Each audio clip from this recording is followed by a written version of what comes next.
तो आ कथानु कौन श्रवण करी सके? ये कथा कैसी है? निगम कल्प तरोर गलितम फलम शुक मृखाद अमृत द्रव संयुतम। ये सुखदेव जी से मुख से निकला हुआ ये दिव्य अमृत है। निगम कल्प तरोर गलितम फलम।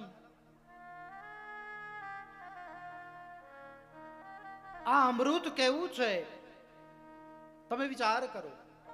આ ભાગવત છે ને કલ્પ વૃક્ષ છે। નિગમ કલ્પ તરોર ગલિતમ ફલમ। ये कैसा कल्प वृक्ष है? कल्प वृक्ष कोने कहेवाय आपने खबर हशे ने बधाने।